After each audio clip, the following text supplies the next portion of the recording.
শুধু ঘোষ আর অবিচার, অন্যায় আর ব্যবিচার, নারী ধর্ষণ, মানুষ খুনে কাঁদেছে বাংলার জমিন। বিদায় হতে চলেছেন নবীজির রক্তে মাখা দিন। সিডি আর টেলিভিশন, ইন্টারনেট আর মোবাইল ফোন কেড়ে নিল মানুষের মন। খোদার কালাম লাঞ্ছিত হয়ে কাঁদেছে রাতে দিন। বিদায় হতে চলেছেন নবীজির রক্তে মাখা দিন। তবে মানুষ তোমরা মনে রেখো, তবে মানুষ তোমরা মনে রেখো, একদিন তোর সোনার শরীর থাকবে না রে আর। মাটির দেহ মাটির মাঝে মিশবে রে ধোলায়। কিসের টাকা কিসের বাড়ি, ও তুমি কিসের করো জমিদারি। সঙ্গে তোমার কেউ যাবে না, পুরুষ কিংবা নারী। বট বৃক্ষে কলসমহল কে দিল রে লতার গাছে কদু। মৌমাছিরা কার আদেশে মৌসাকে দেয় মধু। শিমুল গাছে কে দিল রে নরম নরম তুলা। চৈত্র মাসে কার আদেশে জমিন মাঝে ধুলা। কে বহল দিবারাত্রি দক্ষিণা হিমেল বায়ু। কোথা থেকে পেলি রে তুই তোর জীবনের আয়ু। কে বাঁধিল তোর মুখে হাসি, অতই মধুর কথা। কেমনে রে তুই বুঝতে পারিস আপন জনের ব্যথা। মাঠের তরে কে বিশাল সবুজ শ্যামল ছবি। সকাল বেলায় কে উঠাই রে আবি রাঙ্গা রবি। পাখির কণ্ঠে কে দিল রে মিষ্টি মধুর গান। চিন্তা করে দেখো রে মানুষ, সবই মহান আল্লাহ তাআলার দান। লা ইলাহা ইল্লাল্লাহ। জোরে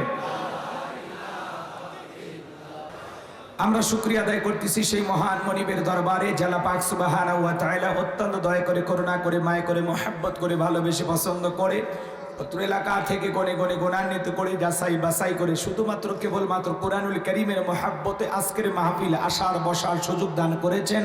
সে মহান রবের দরবারে সিজদাবনত চিত্তে কালিমাত শুকুর আদায় করে পড়ছি আলহামদুলিল্লাহ। লক্ষ কোটি দরুদ সালাম মানবতার শ্রেষ্ঠ বন্ধু বিশ্বনবী বিশ্বনেতা যে নবী আইগেমে জাহিলিয়াতের যুগে আগমন করে অসভ্য মানুষগুলোকে সভ্য বানিয়েছেন, অভদ্র মানুষগুলোকে ভদ্র বানিয়েছেন। কোরআন নামের সংবিধান দিয়া, কোরআনের রাজ কায়েম করিয়া সোনালী যুগ উপহার দিয়া মদিনার পাক ভূমিতে শায়িত আছেন। সে রাসূলের প্রতি কলিজা বড় মহব্বত নিয়ে পড়ছি দরুদ ও সালাম। সকলেই পড়ুন সাল্লাল্লাহু আলাইহি ওয়াসাল্লাম। সম্মানিত ভাইরা, আজকের প্রোগ্রামে আসতে পেরে বসতে পেরে আপনারা খুশি না বেজার? কারা কারা বেজার দুই হাত তুলে দেখান তো দেখি। ওই যে মাঝে মাঝে কয়েকজন হাত তুলেছে, ভাই আপনারা বেজার হয়েছেন? হ্যাঁ, না বুঝে হাত তুলেছেন তাই না? এই জন্য আমাদেরকে বলা হয় হুজুকিয়ে বাঙালি, গুজাবে বাঙালি। যাই কয় আইরে সেই দিকে যাই রে, বোঝা সোজা নাই রে, লাঠি পিঠা খাই রে। মার খাওয়ার পরে হোশ হয়, এই কাম করছিলাম, কথা কয় না। এই জন্য খালি জোশ থাকলে হবে না, জোশের সাথে হুঁশও থাকা লাগবে। কথা বলেন ঠিক কিনা? আজকের প্রোগ্রামে আসতে পেরে বসতে পেরে কারা কারা খুশি, মুখে নিয়ে হাসি, আওয়াজ দে বেশি। আল্লাহ নামের এমন একটি স্লোগান দেবেন, এলাকায় যদি কোনো ইসলাম বিরোধী উই পোকা, সার পোকা, তেলা পোকা থাকে, ওদের কলিজায় যেন কম্পন সৃষ্টি হয়, এমন আওয়াজ তুলতে রাজি আছেন যারা বীর মুসলমানের মতো দুটি হাত টান টান করে তুলে দেখান তো তারা। লিল্লাহে তাকবীর, লিল্লাহে তাকবীর। আল কোরআনের আলো, আল হাদিসের আলো ঘরে ঘরে জালো, দুনিয়ার মুসলিম এক হও এক হও, আমার নেতা তোমার নেতা, আমার নেতা তোমার নেতা, লিল্লাহে তাকবীর। আল কোরআনের আলো, আল হাদিসের আলো, দুর্নীতির আলো। হাতটা বেনারা দেন তো, মাশাআল্লাহ, মারহাবা। আস্তে কারণ আগে জানো না লাগে হাত নামা। অনেকে ঝোঁকে তালে বলেই ফেলেছেন দুর্নীতির আলো ঘরে ঘরে যান। বাংলাদেশে দুর্নীতি দমন কমিশন আছে না নাই? এরপরে দুর্নীতি কমেছে নাকি ডিজিটাল কায়দায় বেড়েই চলেছে? দিন যত করাচ্ছে দুর্নীতির পাল্লা তত ভারী হচ্ছে, কথা বলেন ঠিক কিনা? আমরা চাই আমাদের প্রিয় মাতৃভূমি বাংলাদেশ দুর্নীতি মুক্ত আল্লাহ কবুল করেন, চিল্লা বলেন আমিন। আমরা চাই আমাদের বাংলাদেশ মাদক মুক্ত আল্লাহ কবুল করেন, চিল্লা বলেন আমিন। আমরা চাই আমাদের বাংলাদেশ যৌতুক মুক্ত আল্লাহ কবুল করেন, চিল্লা বলেন আমিন। সম্মানিত ভাইরা আমার, ভূমিকায় লম্বা কথা নয়, সরাসরি মূল আলোচনায় প্রবেশ করতে চাই। তারপরে দু একটি কথা না বললেই নয়। ভাই এত কথা কেন? চুপচাপ থাকা লাগে, চুপচাপ। তারপরে অনেক জায়গায় গেলে বলে হুজুর ওয়াজ সাবধানে করবেন, ভুলে যাবেন এলাকা কার। ওদের কথার সাইজ শুনে মনে হয় এলাকা ওদের বাবার। আছে না নাই? আওয়াজ দিলে পুরুষের মতো দেবেন। আমি করবো আওয়াজ, আপনারা দেবেন আওয়াজ, জবাব দিবেন ঠিক ঠিক, আলোচনা হবে কমপ্লিট। শ্রোতাদের স্পিরিটে বারে বক্তার হিট, আলোচনা হবে জায়গা মতো ফিট। কিছু আজ প্যান্ডেলে, কিছু আজ অ্যাঙ্গেলে, জ্ঞানী লোকের জন্য ইশারায় যথেষ্ট, কথা বলেন ঠিক কিনা? অনেক জায়গায় ওয়াজ করতে গেলে বলে হুজুর ওয়াজ যা করবেন করবেন, খবরদার রাজনীতির কোন আলোচনা করবেন না। আছে না নাই? আপনারাই বলেন তোমার বাড়ি কোন জেলা? গাইবান্ধা। গরিব এলাকায় বাড়ি দেখে আমার জেলার নামটা নিতেও আপনাদের কষ্ট হচ্ছে। একটু জোরে বলেন না, আমার বাড়ি কোথায়? গাইবান্ধা। আমি আসছি কোন জেলায়? ঝিনাইদহ। বিশ্বাস করেন আমি গাইবান্ধা থেকে ঝিনাইদহ এসেছি মহেশপুরে শুধুমাত্র কোরআনের কথা বলার আশায়। এছাড়া আমার আর অন্য কোনো উদ্দেশ্য নাই, কথা বলেন ঠিক কিনা? আর গাইবান্ধা থেকে এই মহেশপুরে রাজনীতি করে আমার কোনো লাভ আছে? আগামী নির্বাচনে এলাকার মহিলা মেম্বার পদে দাঁড়ানোর কোনো চান্স আছে? তাহলে আমি কেন এখানে রাজনীতি করব? যদি করাই লাগে নিজের এলাকায় গাইবান্ধাই করবো, কথা বলেন ঠিক কিনা? এই জন্য আপনার টেনশন মুক্ত থাকবেন। আমি আপনাদের কথার সাথে একমত। আমি বাংলাদেশের রাজনীতি কোনো দলের বক্তা না, আমি রাজনীতি কোনো বক্তব্য দেব না। I will not say any political word because I am not a leader of any political party. কারণ এখানে সব দলের লোক আছে, আছে না নাই? এখানে বসে আছেন আওয়ামী লীগ, বিএনপি, জাতীয় জামাত ইসলাম, জাসদ, বাসদ, চরমান, আরশিদ, জানাবিকে, ফুরফুরা, হাটাদের, ওলামানি জামাত, তাবলিগ, পাবলিক, ওলামা লীগ, গণতন্ত্র গণফোরাম, শিশুসমাজ, বিকল্প ধারা, এলজিবিটি, নাগরিক শক্তি, পিপল সোসাইটি, 4 দল, 14 দল, 8 দল, 19 দল, 20 দল, ইসলাম বিএনপি, বাংলাদেশ কংগ্রেস এ পর্যন্তই থাক। আবার আছে ভিপি নুরের গণ অধিকার পরিষদ।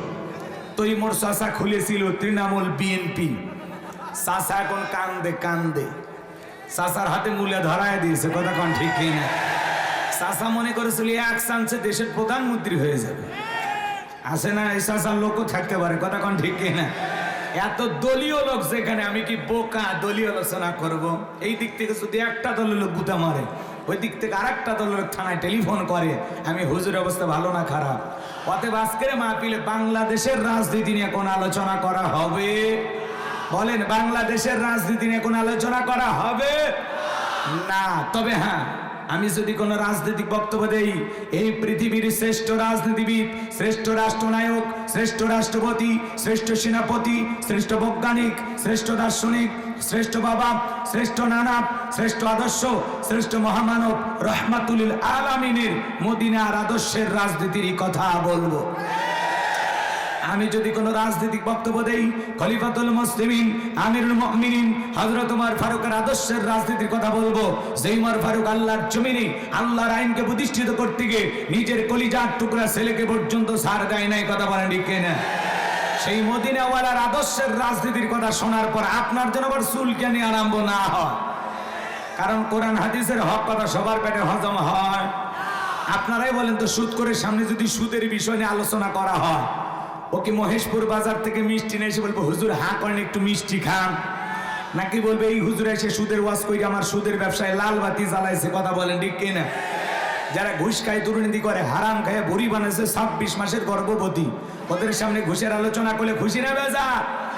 যারা বেনামাজি, নামাজ পড়ে আসার খাইয়া পইরা আল্লাহর সিজদা দেয় না, ওদের সামনে নামাজের ওয়াজ করলে খুশি না বেজার? যে সমস্ত মা বোনেরা বোরকা পরে না, পর্দা করে না, বুকে ওড়না পর্যন্ত নেয় না, জিন্সের প্যান্ট গেঞ্জি পরে রাস্তা দিয়ে হাইটে যায়, পিছন দিক দিয়ে তাকালে মনে দুটো সুপারি গাছ দাঁড়িয়ে আছে, এরকম বেহায়া বেপর্দা নারীর সামনে পর্দার আলোচনা করলে খুশি না বেজার? এক কথায় ওয়াজ যদি কারো বিপক্ষে চলে যায়, কিয়ামত পর্যন্ত সে বক্তার উপরে খুশি হবে না। কথা বলেন ঠিক কিনা? এই জন্য পরিষ্কার ভাবে একটি কথা বলে দিতে চাই, আজকের আলোচনার সভাপতি স্যারের মতো হবে না, প্রধান অতিথির মতো হবে না, মাহফিল কমিটির মতো হবে না, বক্তার মতো হবে না, শ্রোতাদের মতো হবে না। আল্লাহর কোরআন যা বলবে, কোরআন রাব্বানি তাই বলবে। এতে কে খুশি কে বেজার ওইটা দেখার টাইম নাই। কথা বলেন ঠিক কিনা?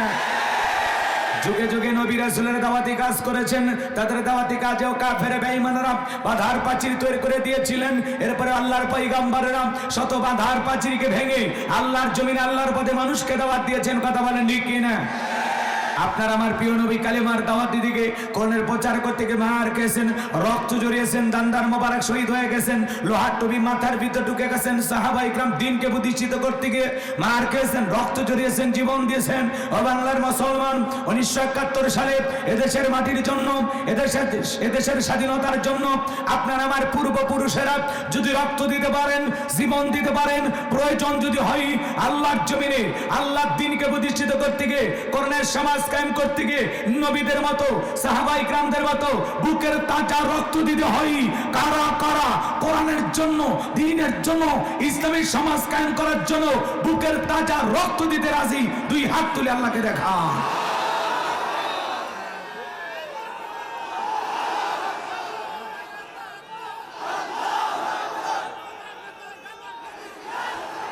লিল্লাহে তাকবীর।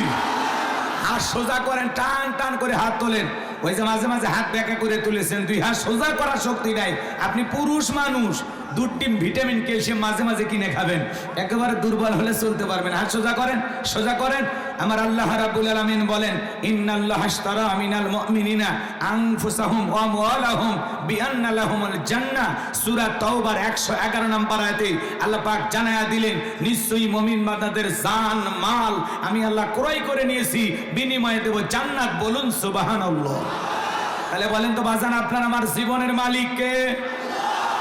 এই ঝিনাইদহের যুবকেরা ভালো করে বলো তো, এই জীবনের মালিক কে? প্রেম করবার প্রেমিকাকে পার্কে নিয়ে যা ডায়লগ দিবা, এ জীবন তোমার, তুমি শুধু আমার। ওরে হাইব্রিড যুবক, এই জীবনের মালিক কে? আপনার আমার সম্পদের মালিক কে? আল্লাহর দেয়া জীবন, আল্লাহর দেয়া সম্পদ আল্লাহর পথে খরচ করতে রাজি আছেন তো মুসলমান? রাজি আছেন তো ইনশাআল্লাহ? রাজি আছেন তো ইনশাআল্লাহ? বাম হাত নামান, শুধু ডান হাত তুলে রাখেন। আল্লাহ রাব্বুল আলামিন বলেন, ইল্লা সাহাবাল ইয়ামিন ফি জান্নাতি ইয়াতাসাআলুন। ডানপন্থী যারা জান্নাতের বাগানে থাকবে তারা, ডানপন্থী যারা আল্লাহর প্রিয় তারা। বলুন আল্লাহু আকবার। কোনো কথা হবে না। কিছুক্ষণ আগেই বলেন হুজুর জীবন দিতে রাজি, রক্ত দিতে রাজি। আপাতত জীবন রক্তের দুইটার কোনোটাই দেয়া লাগবে না। ডান হাতটা পকেটের ভিতর ঢুকে দিয়ে যে যা পারেন, যতটুকু পারেন এই ওয়াজ মাহফিলের জন্য, এই তাফসীর মাহফিলের জন্য প্রাণ ভরে দান করবেন। সোজা ডান হাত নিজের পকেটে দেন, অন্য কারো পকেটে হাত দিয়ে পকেট মেরে মেরে মারি খাই না। সবাই পকেটে হাত দেন, আমিও দিচ্ছি। দেন, সবাই পকেটে হাত দেন। ছেলে পেলে যারা আসো, ব্যাগ নিয়ে, রুমাল নিয়ে, চাদর নিয়ে, যার কাছে যা আছে, যাদেরকে স্বেচ্ছাসেবকের দায়িত্ব দেওয়া হয়েছে, ব্যাগ নিয়ে, রুমাল নিয়ে, চাদর নিয়ে, যার কাছে যা আছে তাই নিয়ে মাঠে নামো। খেলা হবে, খেলা হবে। ছেলে পেলে আপনাদের মাঝে যাবে, সবাই প্রাণ ভরে দান করবেন। সবাই পকেটে হাত দেন, সবাই পকেটে হাত দেন। যে যা পারেন, যতটুকু পারেন প্রাণ ভরে দান করেন। আল্লাহ সবাইকে দান করা তৌফিক দান করেন। জোরে বলেন আমিন। এই মহিলা পেটের লোকজন পাঠিয়ে দেন। আমার মা বোন যারা বসে আছেন, মা আপনারা প্রাণ ভরে দান করবেন। আল্লাহ মা বোনদেরকে বেশি করে দান করা তৌফিক দান করেন। জোরে বলেন আমিন। সবাই পকেটে হাত দেন, সবাই পকেটে হাত দেন। আল্লাহর রাস্তে প্রাণ ভরে দান করেন। আল্লাহ সবাইকে দান করা তৌফিক দান করুন। জোরে বলেন আমিন। আরো জোরে বলেন আমিন।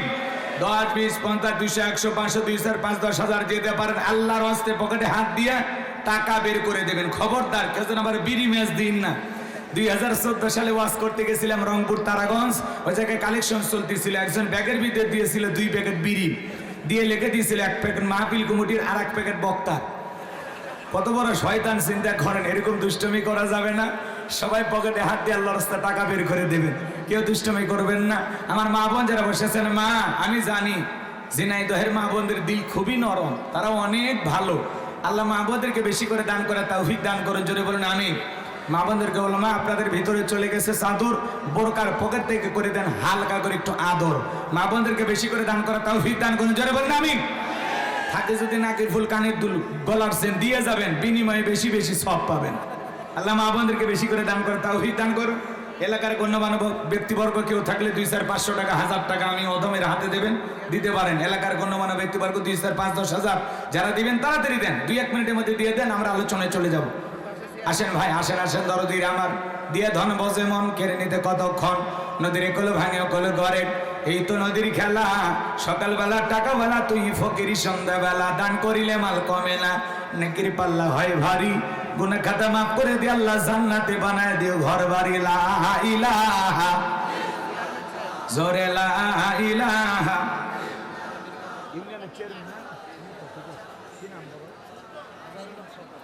মাজারুল হক স্বপন, লিল্লাহি তাকবীর। আপনাদের সম্মানিত চেয়ারম্যান জনাব মোহাম্মদ মাজাহারুল হক স্বপন সাহেব, উনি নগদে 5000 টাকা দিয়েছেন, জোরে বলেন মারহাবা, লিল্লাহি তাকবীর। আল্লাহ তাআলা দানটা কবুল করেন, বড় শামিল করেন। এই দানে লক্ষ লক্ষ টাকার মালিক বানা দেন, দুনিয়া আখিরাতে ইজ্জত সম্মান বাড়া দেন, জোরে বলেন আমিন। আসেন আসেন দরদিরা আমার, দিয়া দান বোঝে মন, কেড়ে নিতে কতক্ষণ। চেয়ারম্যান সাহেব 5000 টাকা, মারহাবা কর। আর কেউ আছেন ভাই 500-1000 টাকা দেবেন, তাড়াতাড়ি দেন, তাড়াতাড়ি দেন। আমি মুসাফির দিল থেকে দোয়া করে দেবো, জান আসেন। আল্লাহ যেন বিশ্ব নবীর সাথে একই জান্নাতে কবুল করেন, জোরে বলেন আমিন। একটু সহযোগিতার হাত বাড়াবেন, যাতে যুবকেরা কিয়ামত পর্যন্ত এই মাহফিল চালু রাখতে পারে। 10-এর লাঠি 1-এর বোঝা, সবাই একটু সহযোগিতার হাত বাড়াবেন। আল্লাহ এই যুব সমাজকে কবুল করুন, জোরে বলুন আমিন।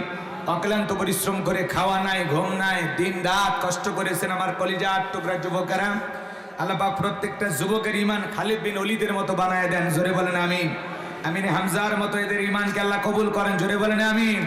জিকির করেন লা ইলাহা ইল্লাল্লাহ। ছেলে পেলে গেছে ভাই মুসাফির, আমি হাত পেতেছি, 20টা টাকা দিয়ে হলে সহযোগিতা করবেন। 10, 20, 50, 200, 100, 500, 200, 5, 10,000 যা পারেন আল্লাহর রাস্তায় আপনার সাধ্য অনুযায়ী আপনি দান করেন। দাঁড়ানো ভাইদের কাছেও যাবেন, লা ইলাহা। আর কালেকশন হয়ে গেলে ব্যাগের টাকাগুলো মঞ্চে পাঠাই দেবেন, লা ইলাহা। আলহাজ আব্দুর রহমান 500 টাকা, জোরে বলেন মারহাবা। আল্লাহ দানটা কবুল করেন, বড় দানে শামিল করেন। এ দানে লক্ষ লক্ষ টাকার মালিক বানায় দেন, জোরে বলেন আমিন। লা ইলাহা।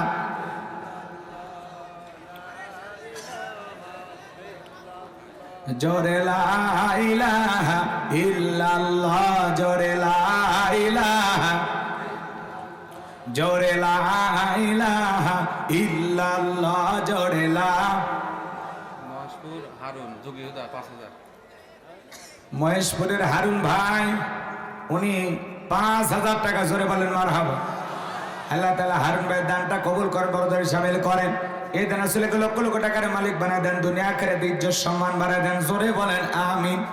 আসেন আসেন দরদিরা আমার, দিয়া দান বোঝে মন, কেড়ে নিতে কতক্ষণ। নদীর কল ভাঙে কল গড়ে, এই তো নদীর খেলা। সকালবেলার টাকাবেলা তুই ফকিরি, সন্ধ্যাবেলা লা ইলাহা ইল্লাল্লাহ, জোরে লা ইলাহা ইল্লাল্লাহ, জোরে।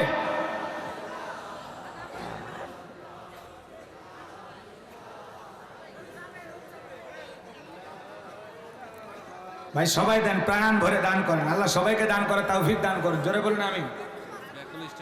হ্যাঁ, যারা ব্যাগ নিয়ে কালেকশন করতেছেন টাকাগুলো দয়া করে মঞ্চে পাঠা দেবেন। মা বোনদের ভিতরে যারা কালেকশন করতেছেন ব্যাগগুলো মঞ্চে পাঠা দেবেন। আমার হাতে 200, 5, 10,000 দেওয়ার মতো কেউ থাকলে 2-1 মিনিটের মধ্যে দিয়ে দেন, আমি আলোচনায় চলে যাবো। লা ইলাহা, জোরে লা ইলাহা, জোরে লা ইলাহা ইল্লাল্লাহ, জোরে লা, জোরে লা ইলাহা ইল্লাল্লাহ, জোরে লা ইলাহা। কার হুকুমে ভাদ্র মাসে গাছে পাকে তাল, তেঁতুলেতে টকের ফসল, মরিচেতে ঝাল। লা ইলাহা ইল্লাল্লাহ, জোরে লা। ভাই দেওয়ার মতো আর কেউ নাই। ছেলেপেলে যারা ব্যাগ না কালেকশন করতেছে বাবা টাকাগুলো মঞ্চে পাঠায় দেন, সবাই টাকাগুলো মঞ্চে পাঠায় দেন। মা বোনদের ভিতরে যারা কালেকশন করতেছেন টাকাগুলো মঞ্চে পাঠায় দেন। আল্লাহ আপনাদের সকলের দানগুলো কবুল করেন, জোরে বলেন আমি। ভাই দেওয়ার মতো থাকলে আমার হাতে তাড়াতাড়ি দেন, আমি আলোচনায় চলে যাব, আপনাদের কষ্ট দেব না।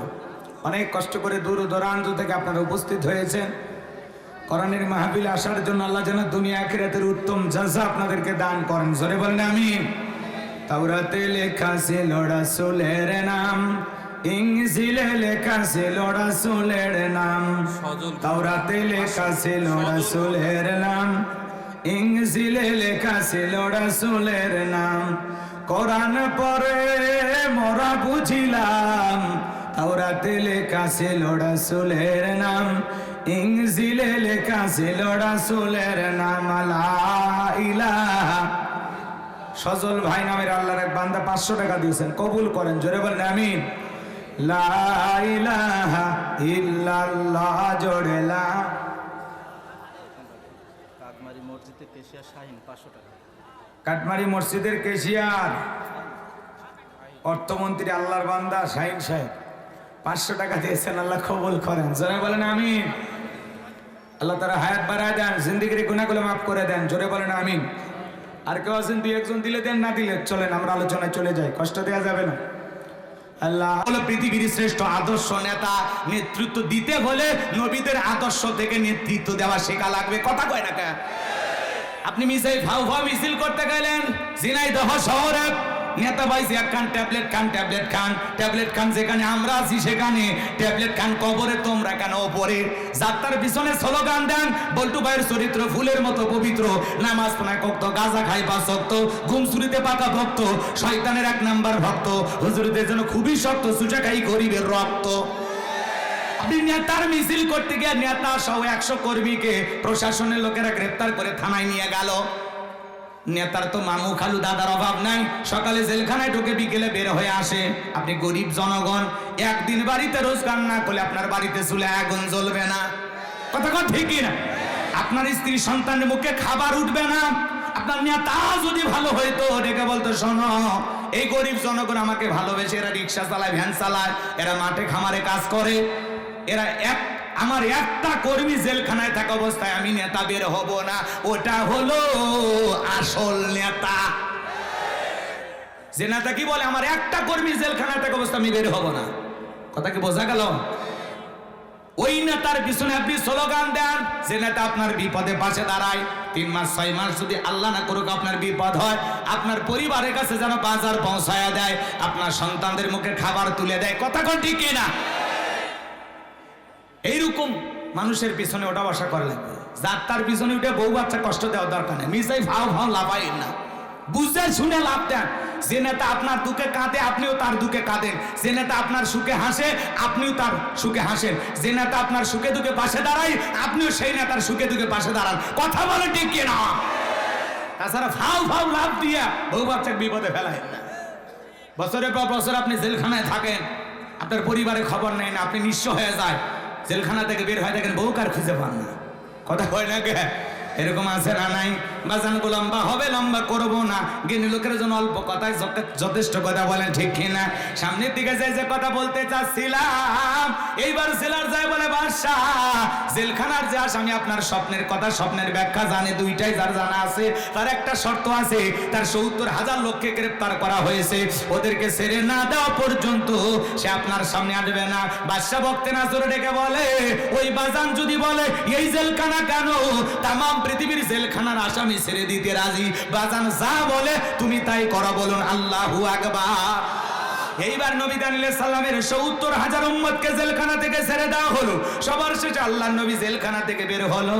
এইবার বাদশাহ দরবারে প্রবেশ করবে, কিন্তু বাদশাহ দরবারে প্রবেশের নিয়ম হলো যত মানুষ প্রবেশ করে মাথা নত করে প্রবেশ করতে হয়, আল্লাহর নবী কোন জালেমের কাছে মাথা নত করতে পারে? এই মাথা ইমানদার আল্লাহ সারা দুনিয়ার কোন নেতার কাছে নত করবে না, মাজারে নত করবে না, পীরের পায়ে নত করবে না, এই মাথা নত হবে একমাত্র আল্লাহ তাআলার কাছে। ইয়্যাকা না'বুদু ওয়া ইয়্যাকা নাস্তাঈন, আমরা তোমার ইবাদত করি, তোমার গোলামি করি, সাহায্য তোমার কাছে চাই, আল্লাহ সারা দুনিয়ার কারো কাছে মাথা নত করা যাবে না। ভালো করে বোঝার চেষ্টা করবেন। আল্লাহর পয়গাম্বর নবী আলাইহিস সালাম দেহটাকে আঁটো করে মাথাটাকে উঁচু করে কৌশল করে সুন্দর করে দরবারে প্রবেশ করলেন।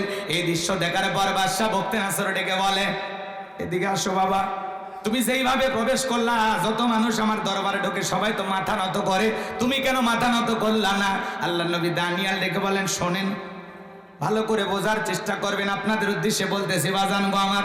আল্লাহ নবী ডেকে বলে, আপনি শোনেন, আমি যে মাথাটা নত করলাম না, কারণ হলো আপনার স্বপ্নের কথা যে আমার মাথার মেমোরির মধ্যে সেভ করে দিয়েছে, তার কথা হলো তাকে সারা দুনিয়ার কারো কাছে মাথা নত করা যাবে না। যদি আমি মাথা নত করতাম, আপনার মতো স্বপ্নের কথা ভুলিয়ে দিত, আপনিও টেনশনে মারা যেতেন, আমাকেও মেরে ফেলতেন। এইবার বাদশা বক্তি নাসর ডেকে বলে, বাজান যা করেছো ঠিক করেছো, এই কথা বলে চেয়ার থেকে উঠলেন আর নবী দানিয়েল আলাইহিস সালামকে চেয়ারে বসায় দিলেন। চিৎকার মেরে বলুন আল্লাহু আকবার। তাহলে জালেমের জেলখানা থেকে বের করে বাদশাহীর চেয়ারে বসায়া দেন তিনি কে? আরো জোরে বলেন কে? সে আল্লাহ আছে না নাই?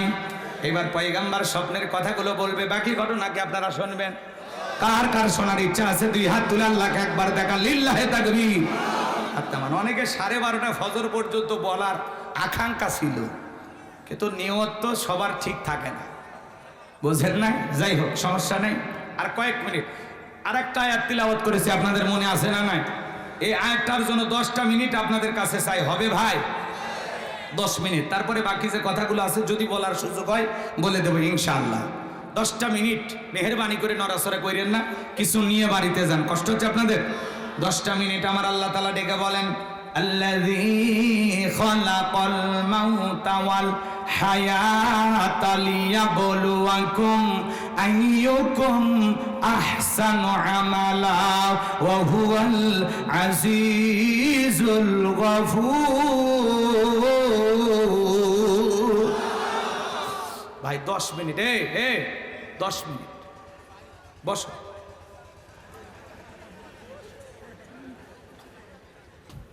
10টা মিনিট কেউ উঠেন না, মাথা নরম করে, দিলটা নরম করে একটু কান্না আনার চেষ্টা করেন। আমি যেটা বলতেছি একটু শোনেন, দুনিয়ার থেকে অন্য জায়গায় নিয়ে যাবো, একটু শোনেন, মনোযোগ দিয়ে শোনেন।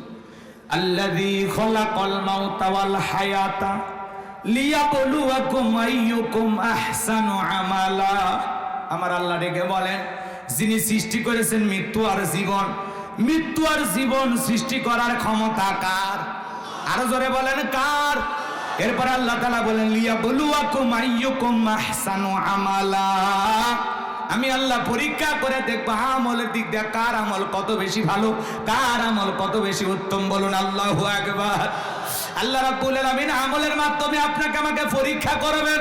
যার আমল ভালো তার আখিরাত ভালো, যার আমল খারাপ তার আখিরাতটা বরবাদ। কথা কোন ঠিক কিনা? একটু মনোযোগ দিয়ে শুনবেন বাজান। আল্লাহ আয়াতের শুরুতে কি বললেন? আল্লাযী খালাকাল মাউতা ওয়াল হায়াতা, যিনি সৃষ্টি করেছেন মৃত্যু আর জীবন। আল্লাহ সর্বপ্রথম মৃত্যুর কথা কেন বললেন? এই দুনিয়াতে আর একটা সিরিয়াল আছে, যাওয়ার কিন্তু কোনো সিরিয়াল নাই। দাদা আসছে, দাদার পরে বাবা আসছে, বাবার পরে আমি আসলাম, আমার পরে আমার সন্তানের আসলো।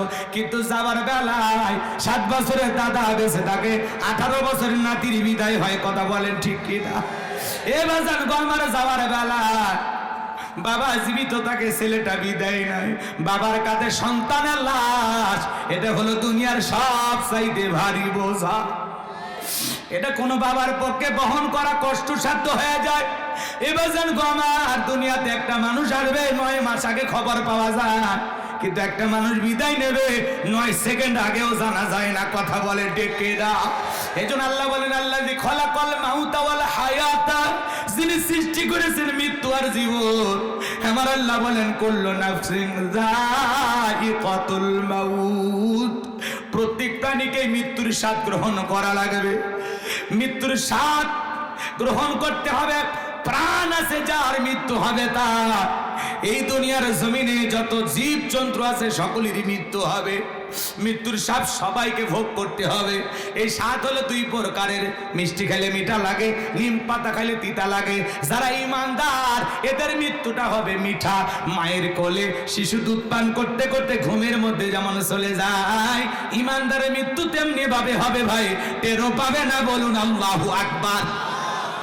আর যারা বেঈমান নাফরমান আল্লাহর অবাধ্য গোলাম, যারা পাপাচার বদকার গুনাহগার, এদের মৃত্যু হবে। চোখগুলো বড় বড় করে দেখেন না, পেশাব পায়খানা করে দেয়, মৃত্যুর 6 মাস আগে জবানটা বন্ধ হয়ে যায়। শরবত বানায়া চামচ দিয়া মুখের ভিতরে তুলে দেয়, গালসি বেয়ে পড়ে যায়, খাওয়ার শক্তি থাকে না। মৃত্যুর যন্ত্রণা কত কঠিন রে যুবক, তুমি কি মনে করেছো মরবা না? মৃত্যুর সময়টা নির্ধারিত, তুমি আমি কেউ জানি না।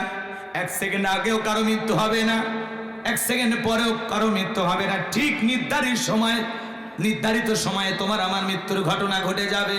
যুবক রে, মৃত্যু থেকে পালানোর কোনো রাস্তা খোলা নাই। আইনামা তাকুনু ইদরিকুমুল মাউতু ওয়ালাউ কুনতুম ফি বুরুজিম মুশাইয়াদা। সূরা নিসার 78 নম্বর আয়াত। আল্লাহ তাআলা ডেকে বলেন, যেখানে থাকো, যে অবস্থায় থাকো, মৃত্যু তোমাদেরকে ধরবে। মৃত্যু থেকে পালানোর কোনো রাস্তা খোলা নাই। যুবক রে, গভীর মনোযোগ দিয়ে কথাগুলো শুনে যাও। তুমি মনে করো 10 তলা বিল্ডিং এ তুমি ঘুমাও, লিফটের সুইচ মনে হয় মালাকুল মউত চেনে না। যেদিন মৃত্যু আসবে রে যুবক, যে অবস্থায় থাকো, যতই সুরুক দীর্ঘের ভিতরে থাকো, যেমন ফ্ল্যাট বাড়িতে থাকো না কেন, মৃত্যু যখন আসবে কেউ তোমাকে বাঁচাতে পারবে না। কথা বলে ঠিক কিনা? আর মালাকুল মউতের রাস্তা বন্ধ করার মতো শক্তি পৃথিবীর কোনো মানুষের নাই। কথা বলে ঠিক কিনা? গভীর মনোযোগ দিয়ে কথাগুলো শুনবেন। মৃত্যুর যন্ত্রণা কত, সবাইকে মরতে হবে। দুনিয়া চিরকাল থাকার জায়গা না, সবাইকে বিদায় নিতে হবে। আল্লাহ নবী ইদ্রিস আলাইহিস সালামকে জিজ্ঞাসা করা হয়েছিল, আপনার কাছে মৃত্যুর যন্ত্রণা কেমন মনে হয়? আল্লাহ নবী ইদ্রিস আলাইহিস সালাম ডেকে বলেন, আমার কাছে মৃত্যুর যন্ত্রণা এমন মনে হয়, জ্যান্ত ছাগলের গা থেকে চামড়া খসাইলে ছাগলের যেমন কষ্ট হয়, মৃত্যুর যন্ত্রণা তার চাইতে আমার কাছে বেশি কষ্টকর মনে হয়। চিৎকার মেরে বলুন আল্লাহু আকবার। মৃত্যুর যন্ত্রণা কত কঠিন আপনি জানেন? আপনার আমার প্রিয় নবীর ইন্তেকালের সময়, আমার ভাইয়েরা, আপনার আমার বিশ্ব নবী অসুস্থ। নবীজি বিদায় নেবেন, ফাতেমা জোরে কান্নাকাটি করেন। নবীজি তার মেয়ের চোখের পানি দেখে বলে, মা ফাতেমা, আমি দুনিয়ার সবার চোখের পানি সহ্য করতে পারি, তোর চোখের পানি আমি সহ্য করতে পারি না রে মা। আয় আয়, তোর কানটা আমার মুখের কাছে লাগায় দে।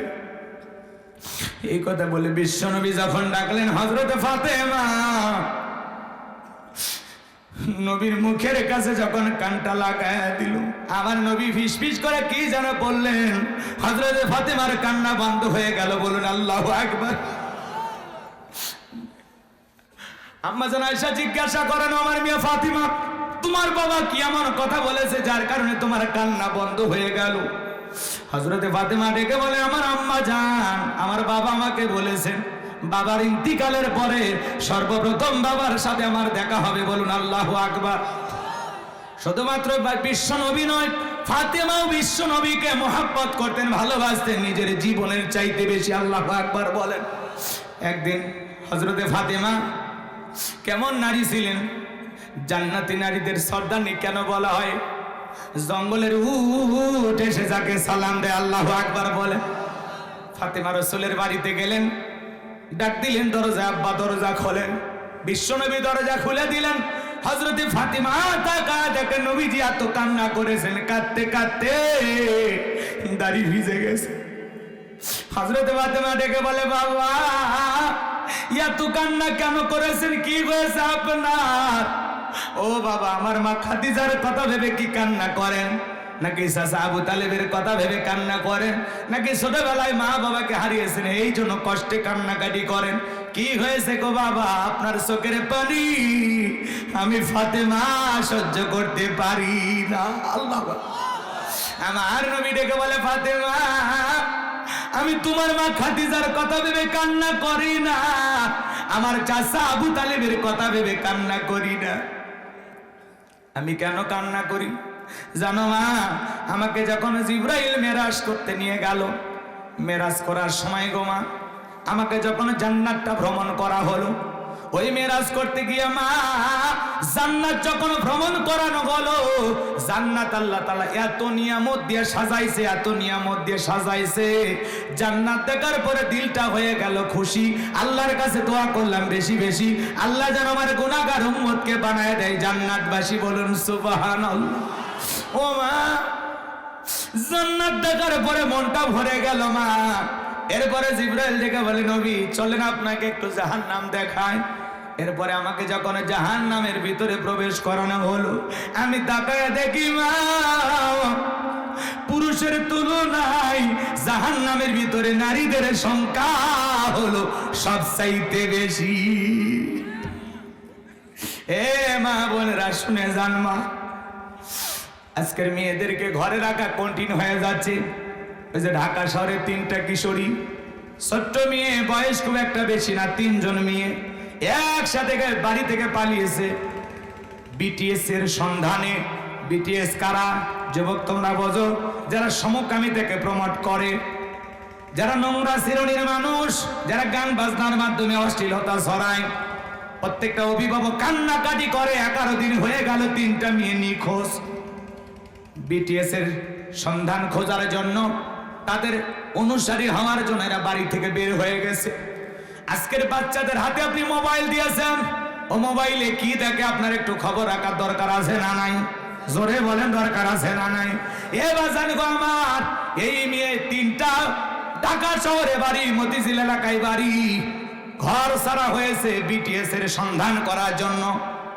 এই যে দক্ষিণ কোরিয়ার ভিতরে এটা প্রমোট করেছে যুবকেরা বেশি, যারা দেখতে নারীও না পুরুষও না, এমন প্রকৃতির ছেলে। কথা কয় না কে? কথাকে বোঝা গেল? আবার দেখতে নিয়ে মানুষ ছেলেদের মতো ভাব পোশাক পরে ঘোরে। এদের একটা বিশাল একটা গ্যাং আছে, পার্টি আছে, পুরো পৃথিবীতে এদের সদস্য এরা বৃদ্ধি করতেছে, বিভিন্ন দেশে এরা সফর করতেছে। সাদা চামড়ার দল, এদের অন্তরে নোংরামি শয়তানি দিয়ে ভরা। আপনার সন্তান যদি এদের ফাঁদে পা দেয়, আপনার সন্তান বিপদগামী হয়ে যাবে। এজন্য এখনো সময় আছে, বাচ্চাদেরকে কন্ট্রোল করবেন।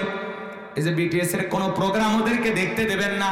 বাচ্চারা মোবাইল এগুলো দেখতে দেখতে ওদের আশেক হয়ে গেছে, পাগল হয়ে গেছে।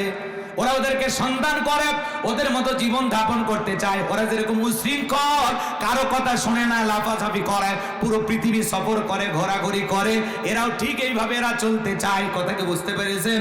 এরা মুক্ত একটা জীবন চায়। এরা বিয়ে করতে চায় না, সংসার করতে চায় না, এরা সমকামিতাকে প্রমোট করে, নানান ধরনের মানুষকে এরা নোংরা পথ দেখাইতেছে।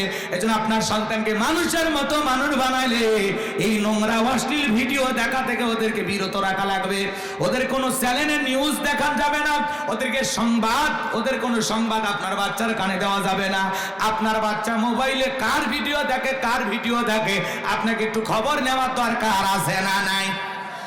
ওই বাচ্চাদের ভিডিও দেখে ওর মহিলারা মা বাবা সবাই কান্নাকাটি করতেছে, সন্তানদেরকে খুঁজে পাইতেছে না। আরেকটা ছেলে দেখলাম ওদেরকে নাকি উদ্ধারও করা হয়েছে।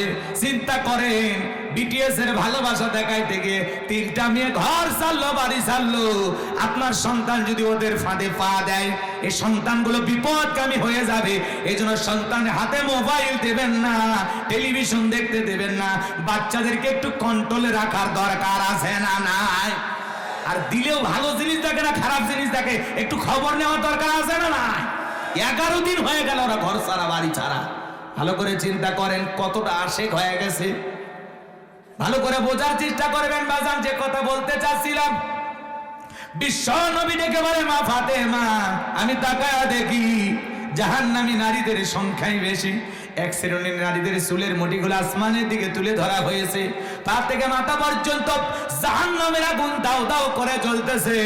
গরম পানি যেরকম থকবক থকবক করে, ওদের শরীরটা জাহান্নামের আগুনে তেমনি ভাবে জ্বলতেছে। ওদের চিৎকারে মানে আসমান জমিন ভেঙে পড়বে। মা, আমি একবার তাকাইয়া আর তাকাইতে পারলাম না। জিবরাইলকে ডেকে বললাম, ভাই জিবরাইল, এই সমস্ত নারীদের কি অপরাধ, কেন তাদেরকে এভাবে শাস্তি দেওয়া হয়? জিবরাইল ডেকে বলেন নবী গো, এই সমস্ত নারী তো তারাই যারা দুনিয়াতে মাথায় কাপড় দিত না, বেপরদায় চলাফেরা করতো, স্বামীর কথা মানতো না। এই জন্য এই সমস্ত নারীদেরকে এইভাবে জাহান্নামের আগুনে জ্বালানো হইতেছে। হযরতে ফাতেমা ডেকে বলে বাবা, এই যদি হয় জাহান্নামী নারীদের শাস্তি, আমি ফাতেমা আজ থেকে আরো বেশি করে পর্দার গুরুত্ব বাড়াবো।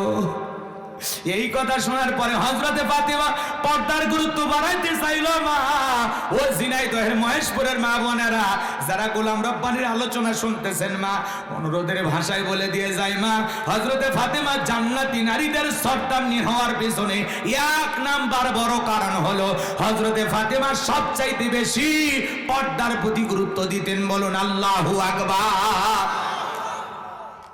মৃত্যুর আগ পর্যন্ত তিনি পর্দার কথা চিন্তা করেছিলেন। আল্লাহু আকবার বলেন।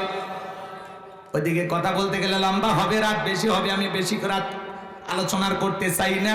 আপনাদের উদ্দেশ্যে যে কথা বলতে চাচ্ছিলাম, মা বোনদেরকে অনুরোধের ভাষায় বলবো, মা পর্দা করবেন, পর্দা করবেন, আল্লাহর ফরজ বিধানটা মেনে চলবেন। বিশ্ব নবীর ইন্তিকালের সময় যে কথা বলতে চাচ্ছিলাম একটু মনোযোগ দিয়ে শোনেন। জিবরাইল দরজায় ডাক দিয়ে বিশ্ব নবীকে সালাম দিলেন, আসসালামু আলাইকুম ইয়া রাসূলুল্লাহ, ইয়া হাবিবাল্লাহ। হুজুর নবী গো, আজকে আসমান থেকে আমি একা আসি নাই, আমার সাথে আর একজন ফেরেশতা এসেছেন, তার নাম হলো মালাকুল মউত। যেই ফেরেশতা দুনিয়ার কারো বাড়িতে প্রবেশের অনুমতি চায় না, আপনার অনুমতির অপেক্ষায় আমরা দাঁড়িয়ে আছি। বিশ্ব নবী ডেকে বলে, মা ফাতেমা দরজা খুলে দাও। দরজা খুলে দেওয়া হলো। মালাকুল মউত আর আজরাইল আর জিবরাইল প্রবেশ করলেন। মালাকুল মউত প্রবেশ করার পরে বিশ্ব নবীকে সালাম দিলেন, আসসালামু আলাইকুম ইয়া রাসূলুল্লাহ, ইয়া হাবিবাল্লাহ। হুজুর নবী গো, আপনি কেমন আছেন?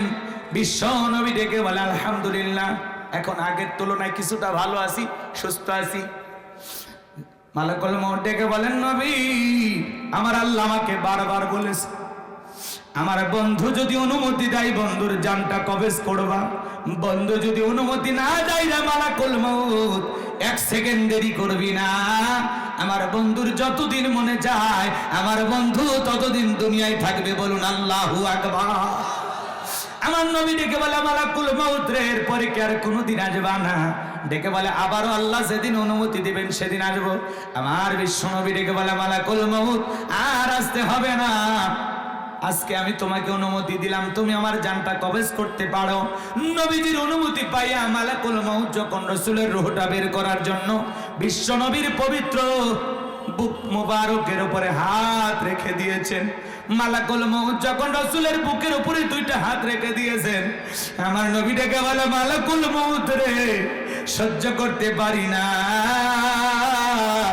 তাড়াতাড়ি হাত আমার বুক থেকে নামায় না। নবীজি চোখের পানি ছেড়ে দিয়ে কান্না করে আর ডেকে বলে, মালাকুল মউত রে, এই যদি হয় মৃত্যুর যন্ত্রণা, আমার উম্মতেরা তো সহ্য করতে পারবে না। ও মালাকুল মউত, এই যদি হয় মৃত্যুর যাতনা, কষ্ট, যন্ত্রণা আমার উম্মতেরা সহ্য করতে পারবে না। মালাকুল মউত ডেকে বলেন, নবী বিশ্বাস করেন, আমার আল্লাহ আমাকে বারবার বলেছেন আমার বন্ধুর জানটা বের করার সময় খবরদার আমার বন্ধুর সাথে যেন কোনো বেয়াদবি না হয়। নবী গো, বিশ্বাস করেন, দুনিয়ার সবচাইতে কম কষ্ট দিয়া আপনার রূহটা বের করার আমি চেষ্টা করতেছি, সবচাইতে সতর্কতা অবলম্বন করে আপনার রূহটা বের করার জন্য আমি চেষ্টা করতেছি। দুনিয়ার সবচাইতে কম কষ্ট আপনাকে দেওয়ার জন্য আমি চেষ্টা করতেছি। বলুন আল্লাহু আকবার। আমার নবী ডেকে বলে, মালাকুল মউত, এই যদি হয় মৃত্যুর সবচাইতে কম যন্ত্রণা, আমার উম্মতেরা সহ্য করতে পারবে না। মালাকুল মউত রে, আমার কথা দাও, আমার উম্মতকে মৃত্যুর সময় যন্ত্রণা দিবা না, কষ্ট দিবা না। যেই নবী মৃত্যুর পূর্বে উম্মতের কথা বলে না, কেমন নবী পাইছি? বলুন আল্লাহু আকবার। মৃত্যুর পূর্বে উম্মতকে বলে না, উম্মতের কথা ভুলে যায় না। আল্লাহু আকবার। মালাকুল মউত ডেকে বলেন, নবী, আপনাকে আমি কথা দিলাম, আপনার উম্মতের মধ্যে যারা আপনার রেখে যাওয়া আদর্শ মোতাবেক চলবে, আল্লাহর বিধান মোতাবেক চলবে, নবী গো, যারা হবে নেককার, তাদের জানটা বের করার সময় আমি ইহসান করব। সব চাইতে কম কষ্ট তাদেরকে আমি দেব। এরপরে যখন দ্বিতীয়বার বিশ্বনবী অনুমতি দিলেন, মালাকুল মউত যখন দ্বিতীয়বার রাসূলের রূহটা বের করার জন্য হাত রেখে দিয়েছেন, আমার নবী আবারও কেঁদে ডেকে বলে, মালাকুল মউত সহ্য করতে পারি না রে, তাড়াতাড়ি হাতটা আমার বুক থেকে নামায় নাও। আমার নবী কেঁদে কেঁদে বলে, মালাকুল মউত আমার কাছে মনে হয় পাহাড় আমার বুকের উপরে চেপে ধরা হয়েছে। বিশ্ব নবীর কাছে মৃত্যুর যন্ত্রণা যদি এমন কষ্টকর মনে হয়, হে যুবক তোমার আমার মৃত্যু হবে, দুনিয়া কিন্তু চিরকাল থাকার জায়গা না। নবীর কাছে মৃত্যুর যন্ত্রণা যদি এমন কষ্টকর হয়, তোমার আমার মৃত্যুর যন্ত্রণা কত কঠিন হবে। মৃত্যুর সময় আসার আগে প্রস্তুতি গ্রহণ করার দরকার আছে না নাই? যুবক রে, তুমি 7 দিনের সফরের জন্য যদি কক্সবাজারে চলে যাও, তোমার একটা ব্যাগ থাকে, ব্যাগের ভিতরে প্রয়োজনীয় কাপড় থাকে, প্রেমিকার ডায়েরি থাকে, মোবাইল চার্জার থাকে। কিন্তু যুবক রে, 7 দিনের সফরের জন্য তোমার যদি একটা ব্যাগ লাগে, পরকাল সফরের শুরু আছে শেষ নাই। যেই কবর জিন্দেগির দিকে তুমি আমি রওনা করেছি, আজ হোক কাল হোক সবাইকে কবর পথের যাত্রী হতে হবে। যুবক রে, ওই কবরে যাওয়ার আগে তুমি মনে করো তোমার একটা আমল নামার ব্যাগ তুমি রেডি করতেছো।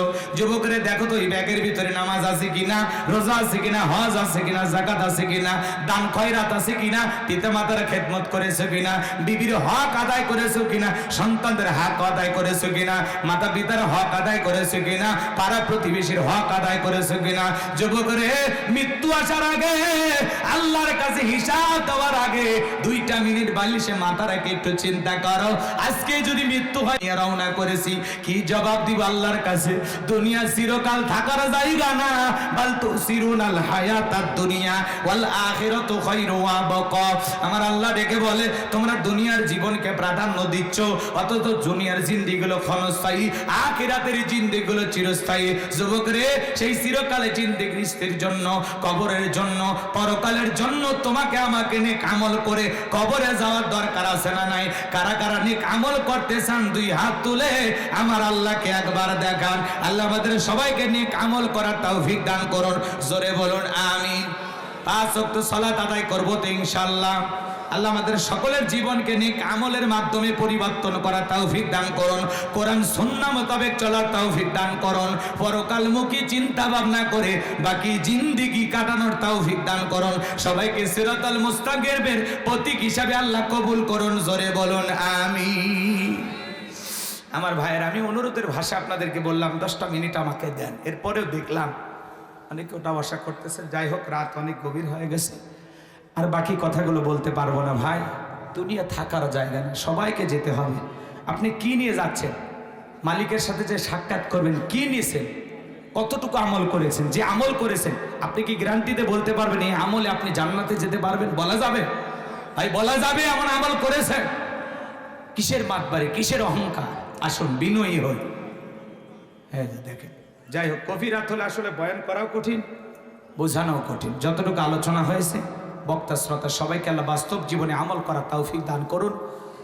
পরকালমুখী জীবন যাপনের তৌফিক দান করুন। দুনিয়ার লোভ লালসা পরিত্যাগ করে আল্লাহর প্রিয় গোলাম হওয়ার তৌফিক দান করুন।